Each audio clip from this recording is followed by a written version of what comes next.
आज हम बात करेंगे बिहार डीएलएड एंट्रेंस एग्जाम 2025 की बेस्ट बुक के बारे में, जो आपके चक्षु प्रकाशन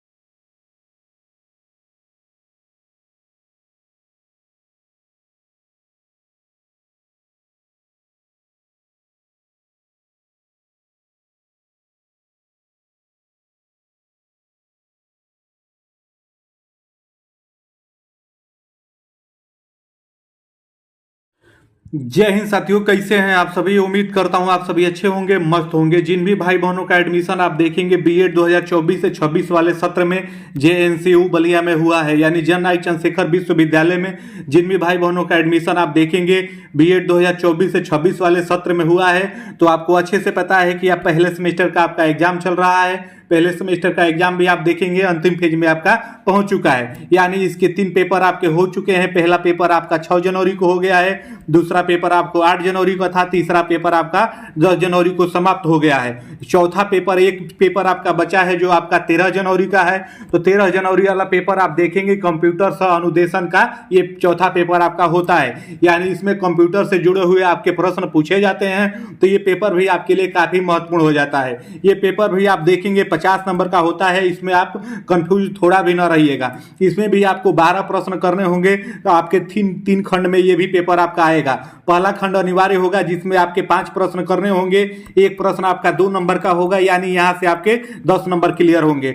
वही दूसरे खंड में आप देखेंगे वहां पे भी आपको 5 प्रश्न करने होंगे, एक प्रश्न आपका वहां पे 4 नंबर का होगा, तो यहाँ पे आपके 20 नंबर क्लियर होंगे। यहाँ पे 8 प्रश्न दिया रहेगा, उसमें से कोई आप 5 कर सकते हैं। उसके बाद जो आपका विस्तृत वाला प्रश्न आता है, तो उसमें आपके 4 प्रश्न दिए रहेंगे, जिसमें से कोई आपको 2 करना है, जो आपको समझ में आए। 2 खंड में दिया रहेगा, जिसमें से यूनिट में दिया रहेगा, जो समझ में आए। एक यूनिट में 2-2 प्रश्न रहेंगे, दोनों में से कोई जो आपको आ रहा है वही करिएगा।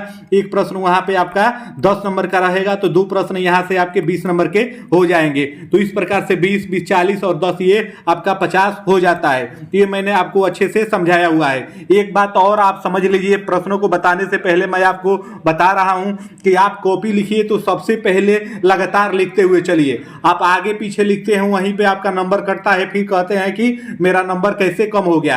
अगर आपने अति लघु को चालू किया है, यहाँ पे जैसे पहला प्रश्न अति लघु है, जिसमें सभी प्रश्न आपके अनिवार्य रूप से करने होते हैं, 5 प्रश्न करने हैं, तो अगर उस प्रश्न को आपने चालू किया है तो उसमें से 5 आप लगातार कर लीजिए। इस प्रकार से अगर आप करते हुए चलेंगे तो आप काफी भी अच्छी लगती है देखने में, और एग्जामिनर जब कापी चेक करता है तो फ्रस्ट्रेट भी नहीं होता है। अगर आप आगे पीछे एक विस्तृत, एक लघु, एक अति लघु ऐसे लिखे रहते हैं, तो वहां पे आप देखेंगे कि दिक्कत हो जाती है। और वही आप लगातार लिखे रहते हैं तो नंबरिंग करने में भी, नंबर देने में भी एग्जामिनर को आसानी से वो नंबर दे देता है, और उसको भी काफी अच्छी लगती है, और वहां पे नंबर आपको अच्छे मिल जाते हैं। तो आप कोशिश करिए कि अति लघु का आप पहले 5 लिख लीजिए प्रश्न, उसके बाद जो अति लघु का 5 लिख लीजिए, उसके बाद जो लघु उत्तरीय प्रश्न है उसमें से आपको जो आ रहा है पहले वो वहां से आप 5 कर लीजिए, और उसके बाद जो विस्तृत वाला प्रश्न बचता है उसमें से जो 2 आपके प्रश्न आ रहे हैं तो आप लगातार करिए। अगर इस प्रकार से आप लगातार सभी प्रश्नों को करते हैं तो कॉपी देखने में भी आपकी अच्छी लगती है, और इसी प्रकार से आपको करना है। तो जो अति लघु वाला है ये 100 शब्दों से कम शब्दों में आपको लिखना है, मैं पहले ही बताया हूं। तो इसमें अगर 8 से 10 लाइन केवल आप सही से लिखते हैं तो बहुत एनफ है, पूरा पेज भरने की जरूरत नहीं है। और वही जो आपका 4 नंबर वाला है, यानी जो लघु उत्तरीय प्रश्न है, उसमें आप 1 पेज लिखिए, उसमें 1 पेज लीजिए, 200 शब्दों से अधिक नहीं होना चाहिए। तो 1 पेज अगर लिखते हैं 15 से 16 लाइन आप आसानी से, उससे कम भी रहेगा तो कोई दिक्कत नहीं है। और जो विस्तृत वाला प्रश्न है वो 500 से कम शब्दों में आपका रहना चाहिए। कोई जरूरी नहीं है कि आपको 400 से पार ही करना है तभी जाके आपका रहेगा। अगर आप संतुष्ट हैं उस प्रश्न से तो आप 300 से 350 वर्ड में भी उस प्रश्न को पूरा कर सकते हैं, विस्तृत वाला। तो आइए देख लीजिए अति संभावित जो आपके विस्तृत प्रश्नों में, जिसमें से 2 आपको करने हैं, उसके लिए मैं 10 प्रश्न आपको बता रहा हूं। इजी के इर्द गिर्द आपका वो 4 प्रश्न आ जाएंगे, जिसमें अथवा करके दिया रहेगा, उसमें से आपको कोई 2 चूज करके करना होगा। तो इसमें आप देख लीजिए कौन कौन से प्रश्न आपके विस्तृत में बन सकते हैं। तो एडू सेट के बारे में आपसे तो कंफर्म पूछेगा मेरे भाई, मैं तो बोल रहा हूँ एडू सेट के बारे में आपसे पूछेगा। कंप्यूटर का ये सब्जेक्ट है तो एडू सेट आना ही आना है। एडू सेट से आप देखेंगे पिछले सत्र में भी ये प्रश्न आपका आया हुआ है, मैंने प्रीवियस ईयर का पेपर वहां पे देखा है। तो एडू सेट के बारे में आपसे विस्तार से पूछेगा। उसके बाद पाठ योजना का शिक्षण में क्या महत्व है, एक पाठ योजना बनाइए। पाठ योजना आपको कैसे बनानी है ये मैं आपको पहले ही बताया हुआ हूं, तो उसको आप इस प्रकार से करेंगे। पाठ योजना भी आप ये भी पूछ सकता है। उसके बाद तीसरा प्रश्न आप देखेंगे, शिक्षण प्रतिमान क्या होते हैं, भारतीय विकास एवं अधिगम के प्रतिमान पर चर्चा के लिए भी आपसे कह सकता है, ये भी प्रश्न आपसे बन सकता है। विस्तृत में आप देखेंगे इसी प्रकार के प्रश्न आपके बनेंगे और इसमें से कोई आपको 2 करना होता है। एक प्रश्न आपका 10 नंबर का रहेगा। उसके बाद आप देखेंगे सूचना एवं प्रसारण तकनीकी का शैक्षणिक उद्देश्यों को प्राप्त करने में क्या योगदान है। ये सूचना और जो प्रसारण तकनीकी है शैक्षणिक उद्देश्यों को प्राप्त करने में क्या योगदान है, इसके बारे में भी आपसे पूछा जा सकता है। दूरदर्शन क्या है, आधुनिक युग में इसके महत्व पर प्रकाश डालिए। ये वेरी इंपॉर्टेंट है क्योंकि आप देखेंगे आधुनिक युग से पूछा है, आधुनिक युग के बारे में पूछा है तो ये महत्वपूर्ण हो जाता है। दूरदर्शन क्या होता है इसको आप अच्छे से देख लीजिएगा। उसके बाद देखेंगे कि शिक्षण प्रतिमान किसे कहते हैं, शिक्षण प्रतिमानों की विशेषताओं पर उल्लेख कीजिए, विशेषताओं का उल्लेख कीजिए। जो शिक्षण प्रतिमान है किसे कहा जाता है इसको आप अच्छे से गूगल करके या सीरीज में खोज के देख लीजिएगा। ये प्रश्न आपके ब्रीसीट के अंतर्गत आपका पूछा जाएगा। और कुछ महत्वपूर्ण यहाँ पे 4 प्रश्न है, इसको देख लीजिए। ग्लेसर के बुनियादी शिक्षण प्रतिमान की व्यवस्था कीजिए। इनके अनुसार ये आपसे पीछे भी पूछा हुआ है, हो सकता है आ जाए, इसको आप देख लीजिएगा इनके प्रतिमान क्या है।